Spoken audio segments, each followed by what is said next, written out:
have our panel. And as I mentioned, the topic is about the digital skills gap in finance and how we're going to avoid setbacks on the digital transformation. So I believe to start off with, it may be a good idea to understand in the first place, when we talk about the setback and also why transformations tend to fail, how do we actually avoid roadblocks? Perhaps we can get the lady to start to answer us. Fangfang, would you like to Yes, comment on this? thank you so much. Can you hear me well? Yes, very well. Okay, Thank you. perfect. Thanks a lot for put me in the middle of all the panels. I'm the only Lady. female, and yeah, the only lady besides you. And it's really my pleasure to be here. So let me start with addressing your question, but more importantly, telling you where my experience coming from on this question. So actually, I say is part of the World Bank Group. And we have been investing in over 900 financial institutions in the past 60 years across the global. And that's why in recent years, when we see many of our clients doing the digital transformation, some of them got failed. Some didn't really get this whole journey through. So there are different reasons in different type of organization, especially depending on the size of the institution. But I think there's the five things which are in common. One, I would say, is really the culture, because money, technology, people, those are the things. I mean, some of the big institutions, they don't have an issue, but really to change the people's mindset and change the culture of the company, I think that is number one important thing. And secondly, we think that many of the institutions got failed because they don't have a very clear strategy supported by a well-planned budgeting, implementation plan, and also resources in place, and lacking of the people who can implement that strategy and more into the progress. Those are the second reason why many of those innovations got failed. And thirdly, we also have seen many institutions, they are sitting in relatively underdeveloped market. So it's very hard for them to find the right technology partner to work with, especially those who can speak the local language, make sure they understand how to work things out.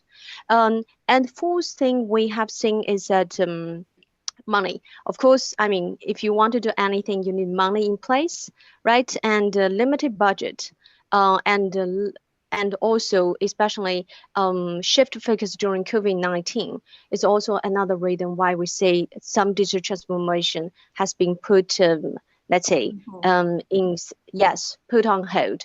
Last but not least, is more about internal. We have seen some institutions facing the skill set issue, people issue, and also pushback from the employees, because it's I mean, any reform, as you can imagine, will need people to understand, and people's pushback is the last reason, but also not the least reason we have seen why this get failed. So I hope that answers your question, the five biggest challenges I have seen in the market. Thank you. Yes, thank you so much. Louise, I just wanted to get your viewpoint from your end on the roadblocks. Are there any other points you wanted to raise? Just good afternoon, everybody. So excuse my accent, I'm French. So just to introduce myself, to complete your introductions. So Bolloré Group is a freight forwarder, but it's a family group. Bigger than that, Bolloré Group is a 80,000 people company, approximately 23 billion revenue. And we do logistic indeed. We are specialized in freight forwarding logistic, but we also are doing media and telecommunication and music. Maybe you know Universal Music. So the group own Universal Music, and we do also electricity storage and solutions in Singapore. For the one that knows Singapore, you've been seeing these electric vehicle blue solution around the city. So Oh, I see. Yes, I see. Opposite my the office. blue HG is belonging to Moller Group. So it's smaller than Maersk, and we collaborate a lot with Maersk. So Vineet, nice to talk to you. So about transformation in logistics, I will talk about what we do. Our biggest challenge is to change the mindset of the people. And as a CFO, I'm not an expert on RPA. I'm not a technical expert programming some robots to improve the bookkeeping and the accountings. But what we need is to embark the people into the project. And so we really need to get the employees to embark in the strategy, and they need leadership, sponsoring, and we need to encourage initiative. All the would say the project that has been failing were because of a lack of sponsorship from the top management. So this is first. So as a manager, we need to encourage the initiative and to stay agile. Second topic I would complete is to find the champions within the team. As said by Fangfang, we are working in a panel of very, very different countries. They are not at the same level. So we need to find in every teams the champions that will lead the project. So we built Center of Excellence, and that was the first failure we were facing is due to that. We were not choosing the correct people at the correct place.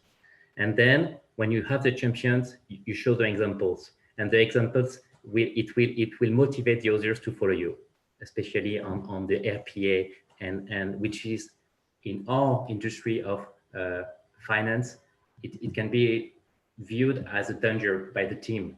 So what are these robots?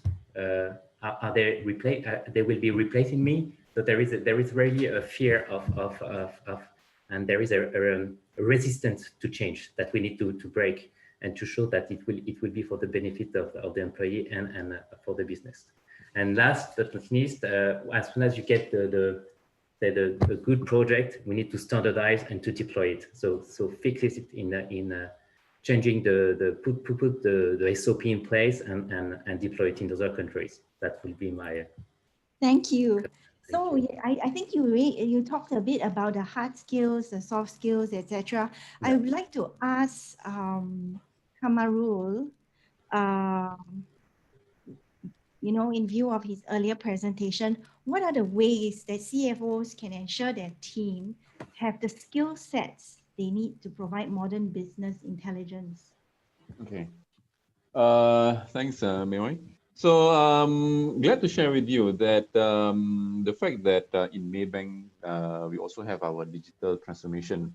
And in fact, this RPA is also part of our digital transformation program. And I think before I go on to answer that question, one of the, I would think that we are quite successful in that area because there's a strong drive all the way from the top, right, from our board of directors, and they want to see the change in the digital transformation. And then it goes down to the exco, and from there it goes down to senior manager all the way down.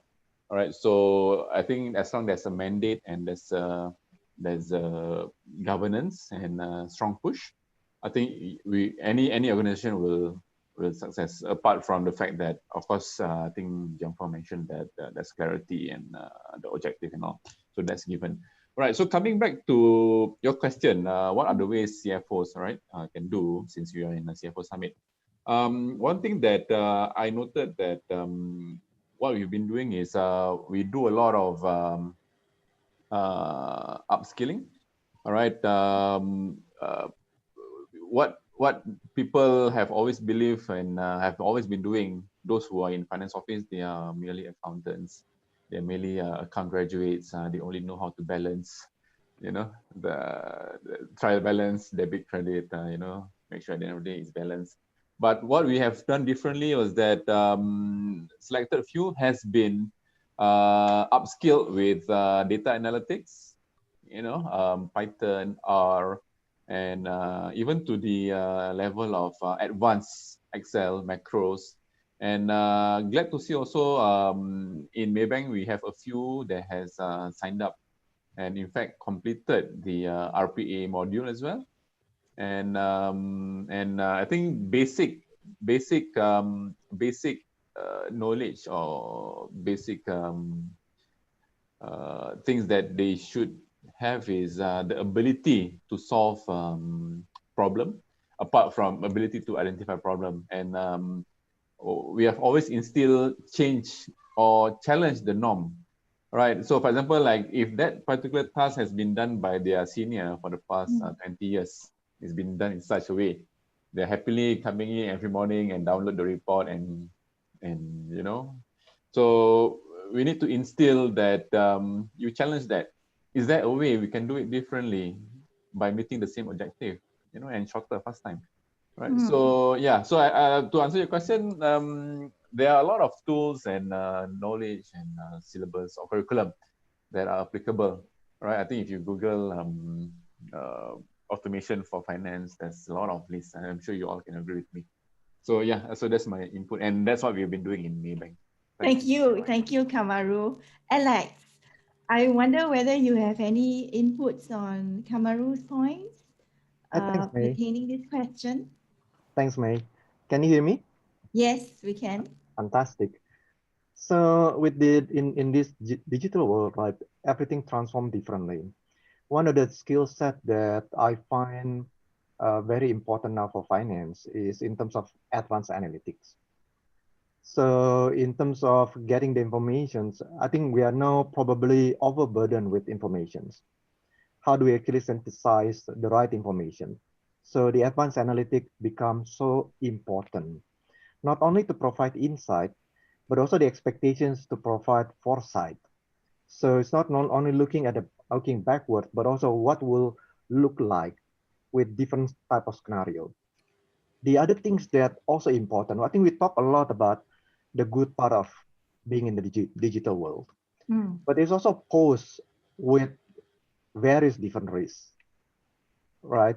So as a finance person, we need to expand as well our skill set in terms of understanding the risk exposure that we have to deal and manage in this digital world.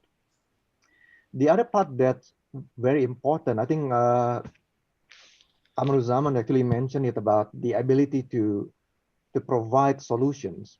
So it's no longer we actually churn out report and provide that report, but translating and interpreting what the report or the analytics should be.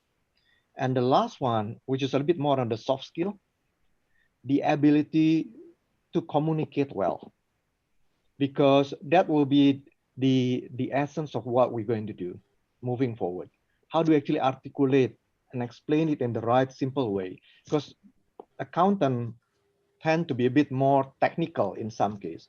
How do we actually use a simple, plain English when we communicate with different stakeholders? Yes, I think indeed you raised a few points that are very relevant for everybody. Eric, I was just wondering whether you actually agree or not that people say that the finance department should therefore no longer be viewed as a business unit that hires only accountancy graduates. Instead, companies should consider hiring data scientists and IT graduates as well. Do you agree or not on this statement? Hear me? Can you hear me? Yes. Yes. Yeah. Thank you, Mei Wai. Hi, everyone. Back to the question. I think it is interesting because to the point around recruitment and also reskilling, upskilling, whether we give new opportunity for some or we open the door for a lot more. From my background, I'm from IT background, blend into telecommunication in operation and then process improvement, business analytics, and then into automation. I can say that from your question around, like I said, the current workforce of finance department, for example, I would say the best approach is to collaboration, to encourage the culture of collaboration and break down the silo rather than turn the department into some sort of like super department where you have everything. it is like you have everything, but you master none. So in terms of collaboration, I think it is it's quite popular nowadays with the concept of multidisciplined teams, where we will arrange team based on like certain project with certain mission, and they will cross-skilling each other as they learn, not necessarily become the expert, but they learn from each other and they collaborate. I would say that is the best way for moving forward for finance department in terms of gathering new skill set, and also learn to, like say, to work with each other in a bigger context. That's my perspective. I can see Mr. Go Chai saying hello from yesterday. He says totally agree with Eric, but I'm not sure if everybody agrees. Do you have a different thought, Jeremy? Sorry, you can rephrase the question again. Basically, Eric was talking. Okay, perhaps I will come from a different perspective on, okay, how do you feel you want to develop new competencies in the Department for Finance, you know, including business transformation, business partnering, systems, data management? How would you structure the teams? Right. You see, management can do a lot, but usually it's down to the individuals. So many times when one is in the accounts or finance department, you have a lot of data. So the traditional sense is you are told to do something, you just do it. You come 8 to 5, that's it. But the new normal is that I think you have heard about finance being more of a business partner going forward. Many times the finance will have to go to the business unit to understand what are the needs and what are the plans going forward. And then the data that finance have will then become relevant. So that is a transition that one will have in the mindset that data is just data itself. You know, we do not close the books just to present the financial statements to management. We actually are there on an ongoing basis, talking to the business units, partnering with them. So I think it's about individually, one has to rise up, talk to the business units and know that they serve more than being counter. I think we have heard about RPAs and things like that. It's really transforming the industry. So when coming back to the question of having lots of data, there are a lot of tools right now, like Tableau, like CRMs, things like that, that finance will have to steadily start to develop its ability to data mine. So I think what the question was whether we need to have data scientists in the department. So what's interesting is that one can say that whether do we position that person in the MIS department or do we position it within finance itself or the business development itself. I think it's about corporate culture. So rather than talking about that culture itself, yes, there is a need for someone to partner as a team with finance as a business partner, or the finance being himself able to do things in Tableau, manage big data, and extract meaningful data. So finance traditionally also has always been looking at data internally, like what's my revenue going on, what is my profitability is. So the next trend is about finance going out to look at external data. We call it competitive intelligence or peer comparatives. So for example, for me, I'm in the finance industry. I'll look at other banks, local banks, foreign banks, you know, to see how they do and benchmark myself, right? And to understand, you know, are the banks now, for example, lending more at this stage of the COVID, or are they pulling back credits? So things like that will become interesting. Are they, if they are extending exposure, are they extending to a certain region, like maybe is it Malaysia, China? Are they extending to a certain industry, right? Industry could be manufacturing, things like that.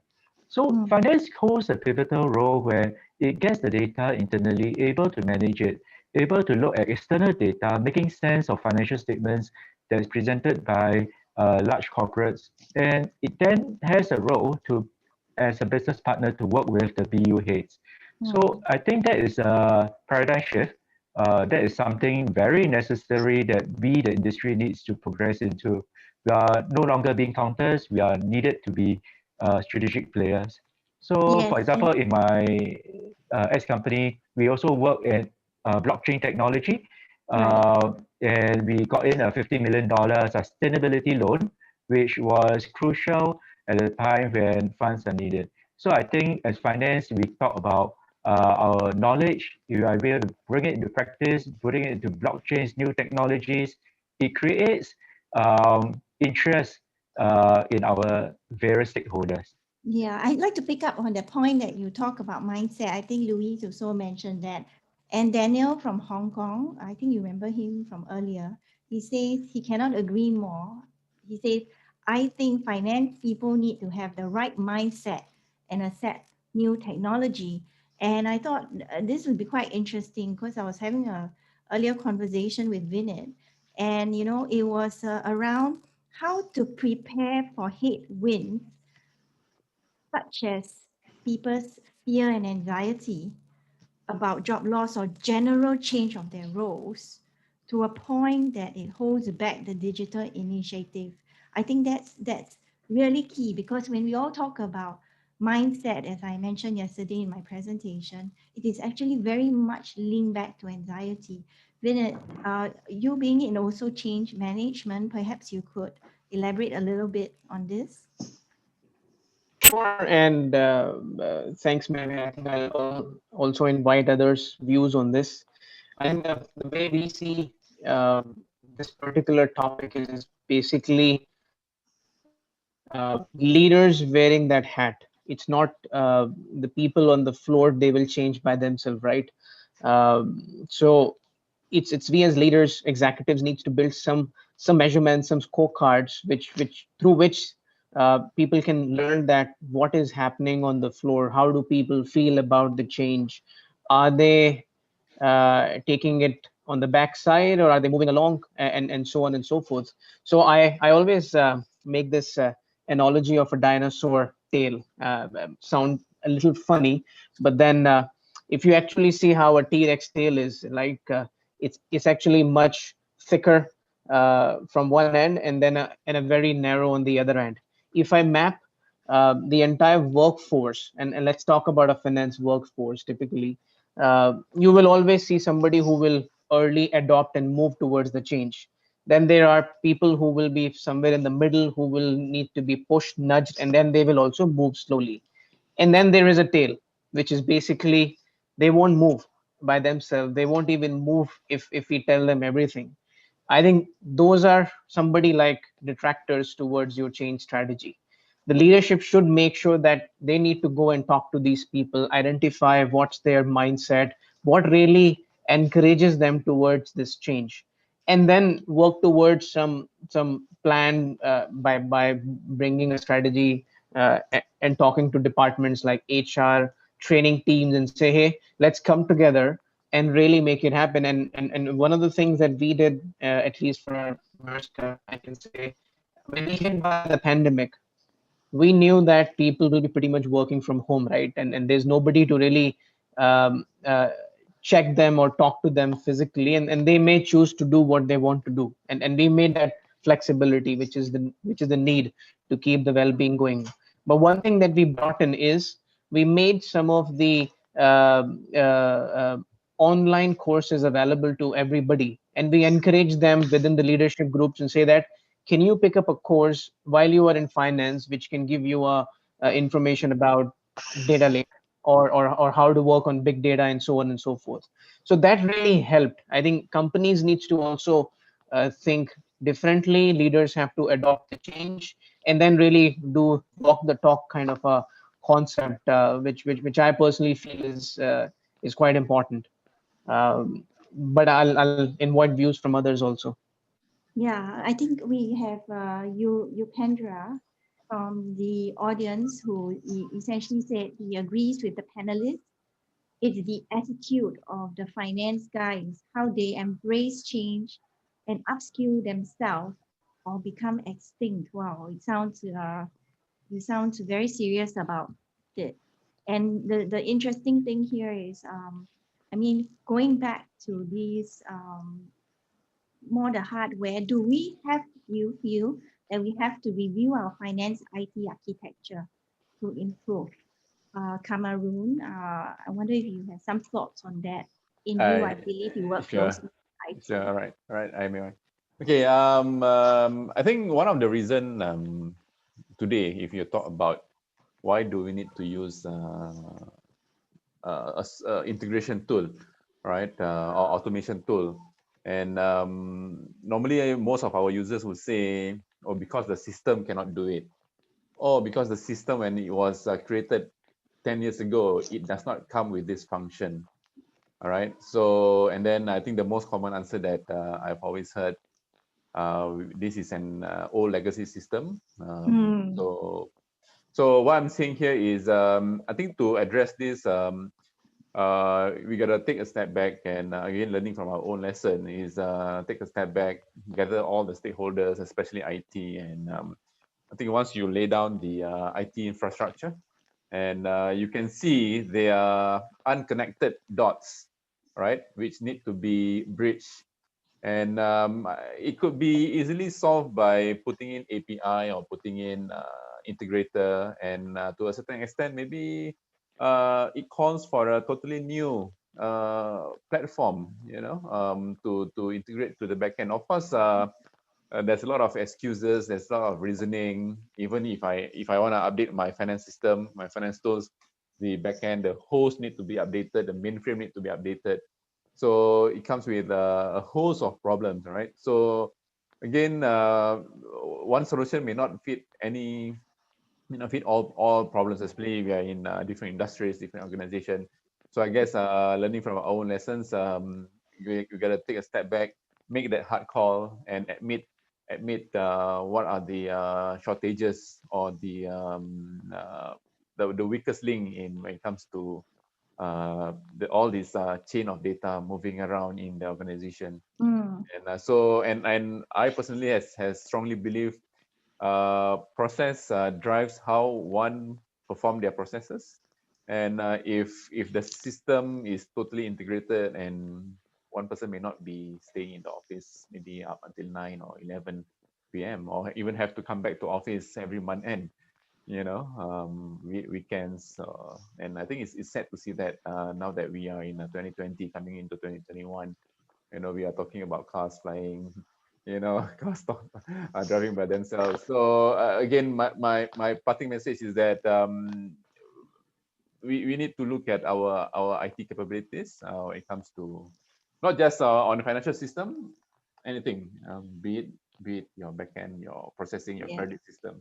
Okay, thank you. Eric, I bet you have something to say on this. Would you like to share? Yeah, I do. I totally agree with Cameroon in terms of the pretty much the collaboration with all stakeholders to work it out with those infrastructure and procurement issue. However, I do have, like, say, from my own experience here in Australia, we especially with my journey through a number of clients as well as my employer, they try to bring the conversation from another perspective rather than spending and upgrading. Now they move it into user-centered design. It is all about two actors here. One, it is about user experience. Now it's getting more exciting, isn't it? And then two, it is about the customer journey.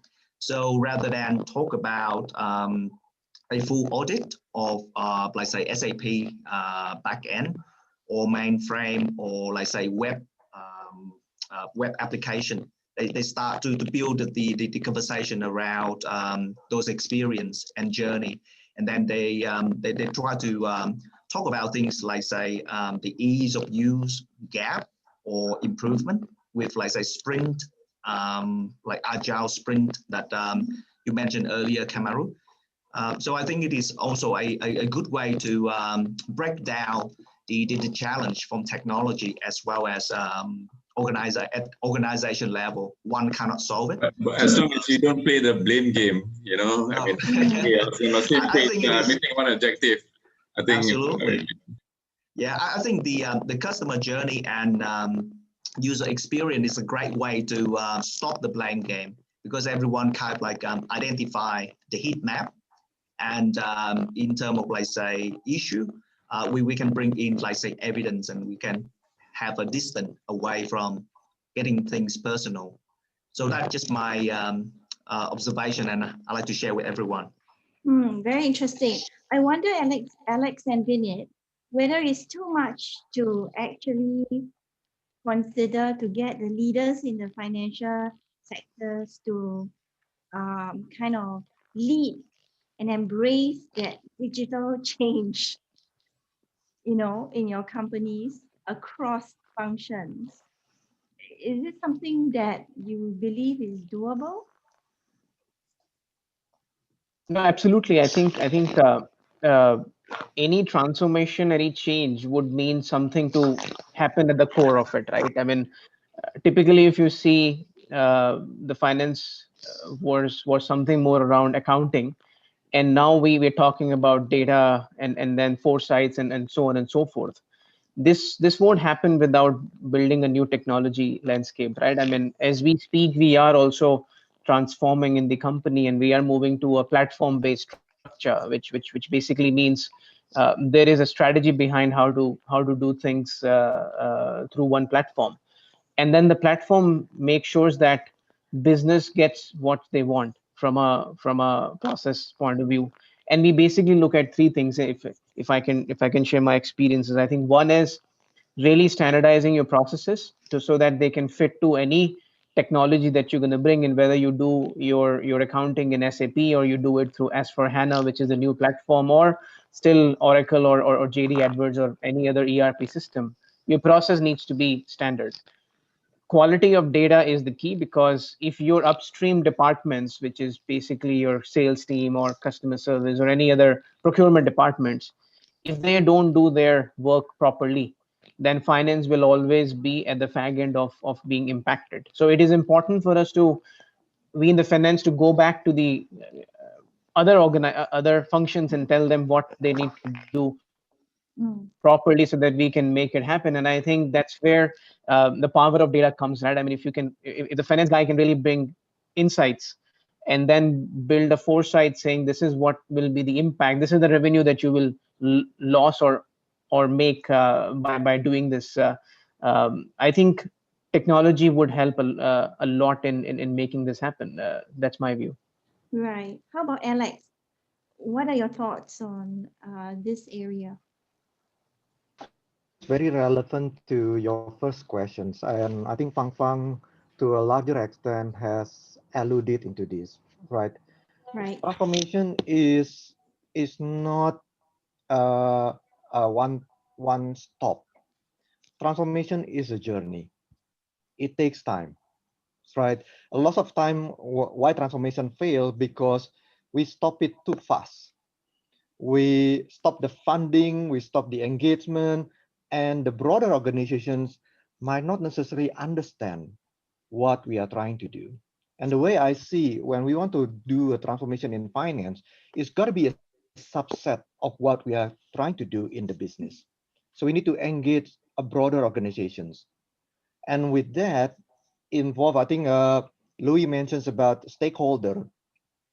It's very important to get the champion, to get the stakeholder involved, engage at the first stage, and really understand what journey that we are trying to drive, and really understand what strategy and why this strategy come into place, how this strategy will help the business. Because at the end of the day, fundamentally, this transformation is to support the business, to support our customer. So back to that fundamental questions in terms of why the transformation is required, because Mm, every company at a different stage, at a different bandwidth, and they really want to drive it differently.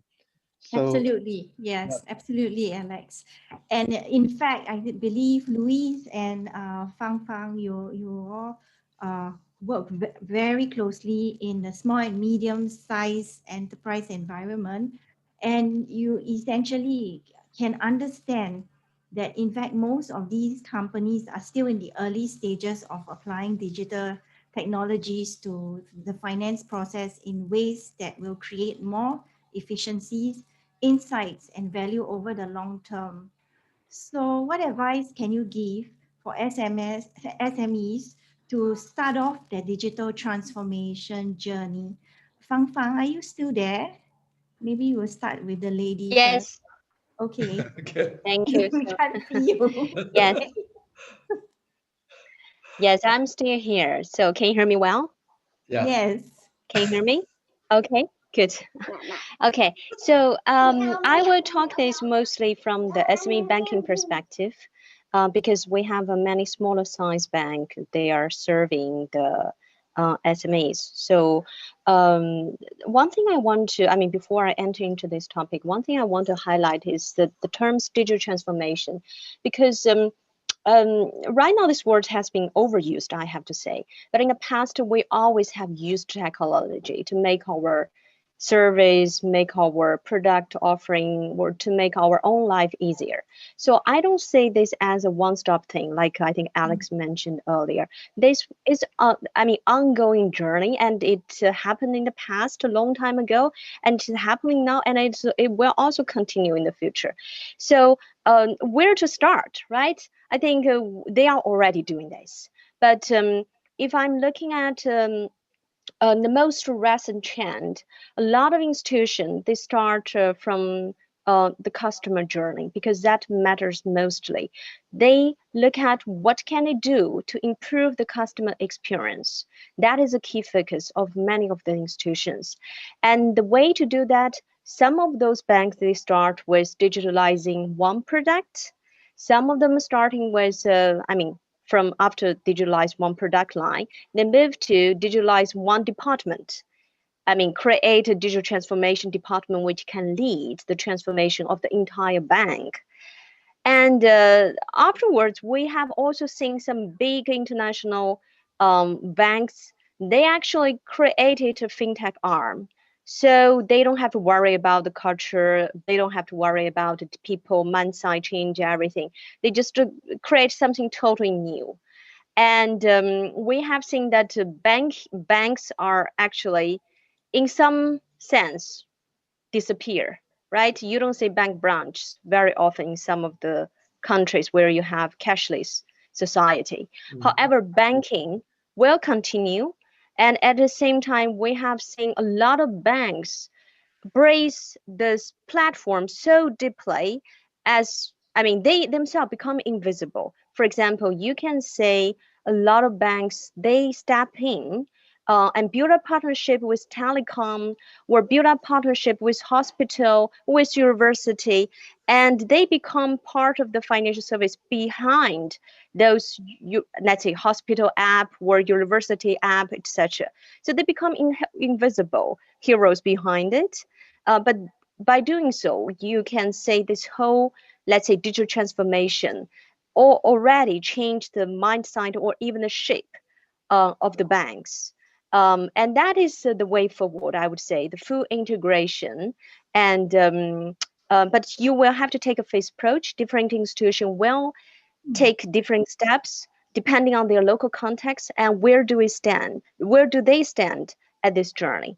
So let me pause here and maybe hand over to Louis. Yes, Thanks. Louis. Thank you, Fangfang. Thanks. Very interesting. Thanks, Fangfang.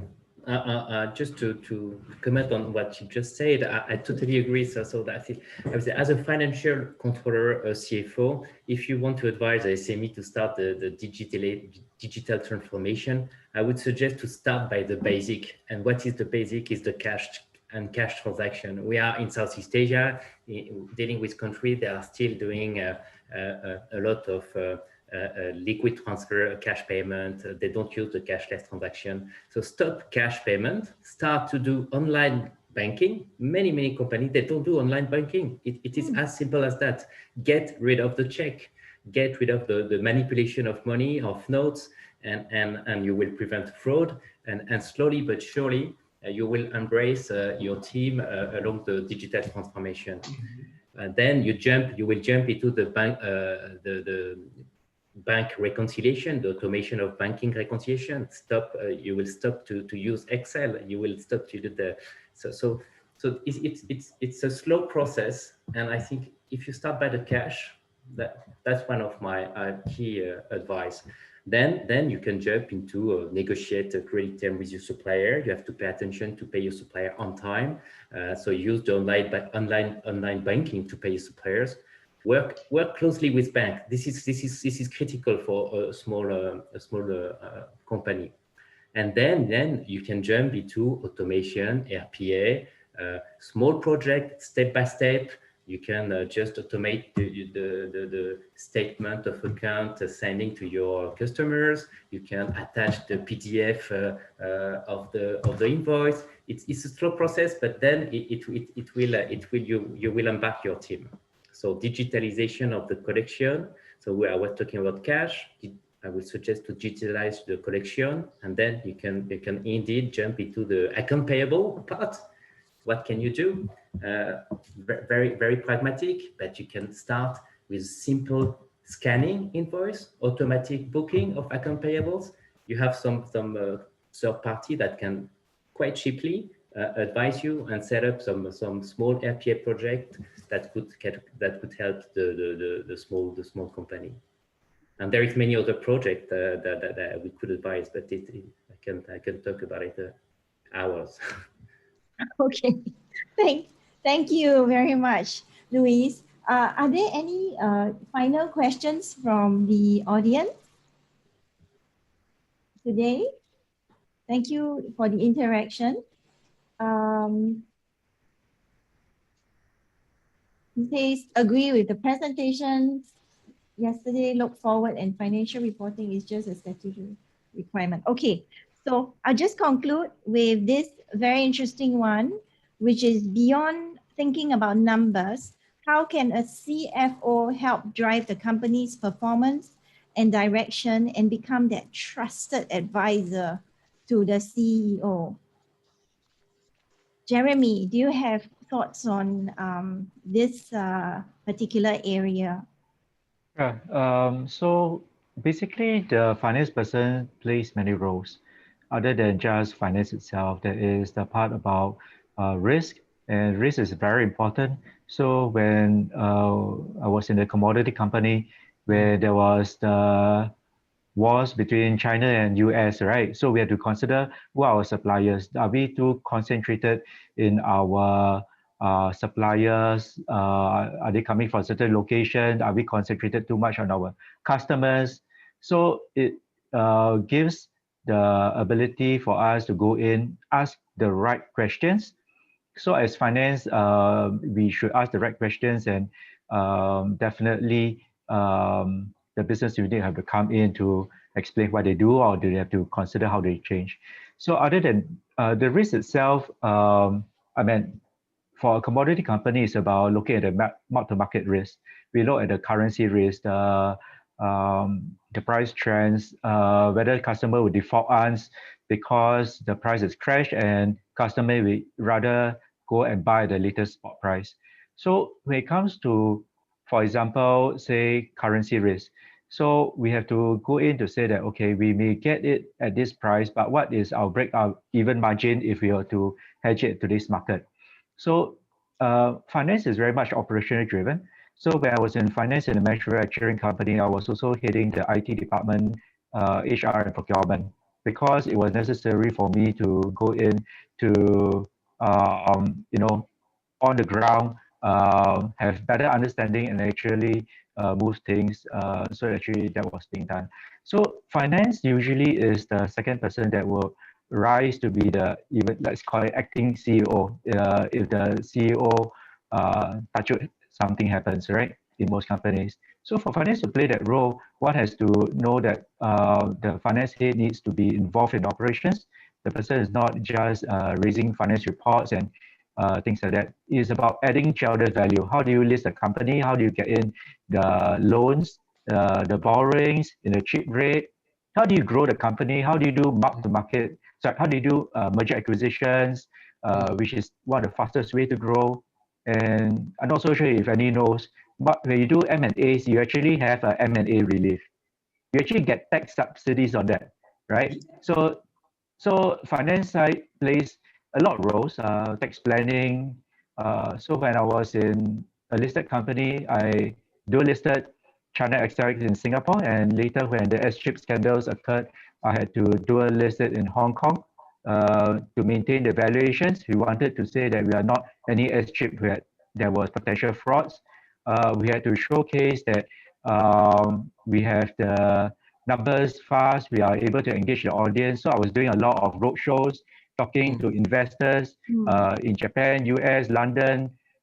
So finance plays that pivot role to talk to external people, be it bankers, auditors, stock exchange if you are listed. So I think there's a lot of areas where finance can play. It is not a cost center. Many times I will talk about it as a profit center. And I hope that finance will actually move from that paradigm shift from cost center to profit center. So in my ex-company, we started structured trade finance, and it actually got one of the best returns among the whole division. So it became a profit center. Thank you so much. Yep. That's good. Thank you so much, Jeremy, for sharing. I'm sure all the finance heads in the audience will be extremely interested and agree with you as well. So we've now come to the end of our panel. Thank you for being that amazing panel. It's a pleasure to have all of you here today. I hope you have enjoyed the discussion. So thank you very much, Alex, Jeremy, Thank you. Vineet, Thanks. Thank you. Fangfang, Kamuran, Eric, who had to move off because of his personal matter, and Louis. Thank you so much. Have a nice day. Thank you. Thank you all. Have a Thank good you very weekend. much. Before we close, let me thank Mei for taking time to chair